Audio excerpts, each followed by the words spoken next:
नमस्कार.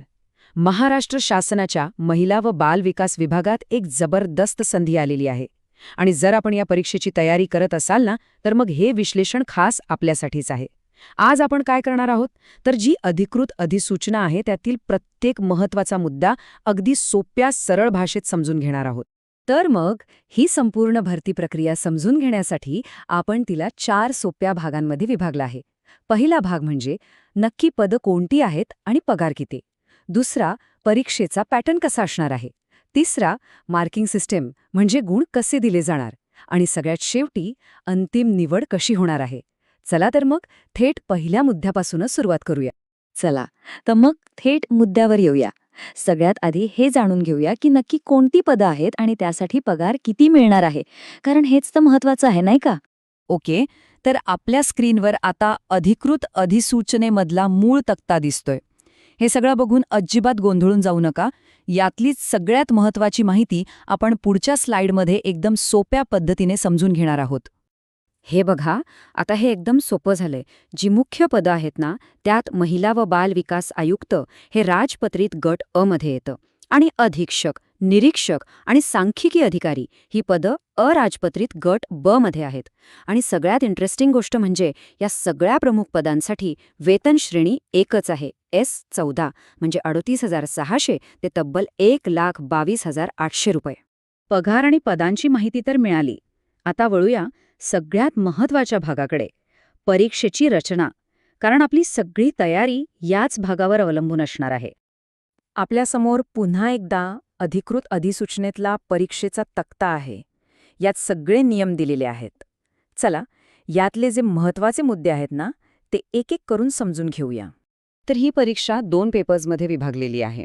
पेपर 1 जो आहे तो आपल्या सामान्य ज्ञानाची आणि भाषेची परीक्षा घेईल. म्हणजे यात मराठी, इंग्रजी, जनरल नॉलेज आणि रिझनिंग असेल. आणि पेपर 2 हा पूर्णपणे टेक्निकल असणार आहे. म्हणजे ज्या पदासाठी अर्ज केलाय त्या पदाशी संबंधित विषयांवर तो आधारित असेल. इथे एक गोष्ट लक्षात घेण्यासारखी आहे. दोन्ही पेपर्सना अगदी समान महत्त्व दिलेलं आहे. प्रत्येक पेपर हा 200 गुणांचा आहे. त्यामुळे साहजिकच दोन्हीवर आपल्याला सारखंच लक्ष द्यावं लागणार आहे. आणि वेळचं काय तर बघा, प्रत्येक पेपरसाठी मिळणार आहे फक्त आणि फक्त 1 तास. याचा सरळ सरळ अर्थ काय होतो, स्पीड आणि ॲक्युरेसी या दोन्हींचा एकदम पक्का ताळमेळ साधावा लागणार आहे. म्हणजे साधारणपणे 1 मिनिटात एकाहून जास्त प्रश्न सोडवण्याचा सराव आपल्याला करावाच लागेल. प्रश्नांचं स्वरूप मात्र खूप सोपं आहे. सगळे प्रश्न हे MCQ म्हणजेच बहुपर्यायी असतील. आपल्याला फक्त योग्य पर्याय निवडायचा आहे. चला, आता आपण अशा भागाकडे आलो आहोत जिथे प्रत्येक मार्क महत्त्वाचा ठरणार आहे. आपली उत्तरपत्रिका नक्की कशी तपासली जाईल आणि गुण कसे दिले जातील हे समजून घेऊया. आता येतोय सगळ्यात महत्त्वाचा मुद्दा, निगेटिव्ह मार्किंग. हे जरा नीट समजून घेऊया बरं का. प्रत्येक बरोबर उत्तरासाठी आपल्याला मिळणार आहेत 2 गुण. पण इथेच खरा खेळ आहे. प्रत्येक चुकीच्या उत्तरासाठी आपले 25% म्हणजे अर्धा गुण कापला जाणार आहे. एक गोष्ट चांगली आहे की जर एखादा प्रश्न सोडवलाच नाही तर त्याचे गुण कापले जाणार नाहीत. म्हणजे काय तर जे उत्तर 100% बरोबर वाटतंय तेच द्यायचं.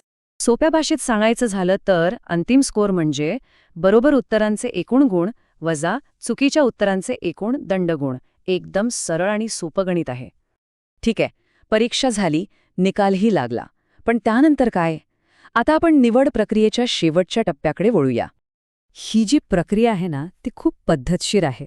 सगळ्यात आधी गुणांच्या आधारावर एक गुणवत्ता यादी म्हणजे मेरिट लिस्ट बनते. त्यातून एक तात्पुरती निवड यादी जाहीर होते. यानंतर ज्यांना या पदावर रुजू व्हायचं नाहीये त्यांना ऑप्ट आऊट म्हणजे बाहेर पडण्याचा पर्याय दिला जातो.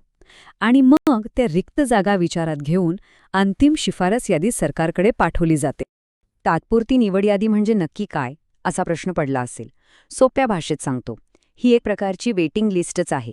गुणवत्तेनुसार आपलं नाव यात येतं, पण काही उमेदवार ऑप्ट आऊट करतात किंवा इतर प्रक्रिया पूर्ण होतात त्यानंतरच फायनल सिलेक्शन लिस्ट जाहीर केली जाते. तर मग ह्या भरती प्रक्रियेचं संपूर्ण चित्र आता आपल्या डोळ्यासमोर अगदी स्पष्ट आहे, नाही का? कोणती पदं आहेत, परीक्षा कशी होणार, गुण कसे मोजले जाणार आणि निवड कशी होणार, हे सगळं आपण पाहिलं. पण आता खरा प्रश्न उरतो तो हा की ही सगळी माहिती तर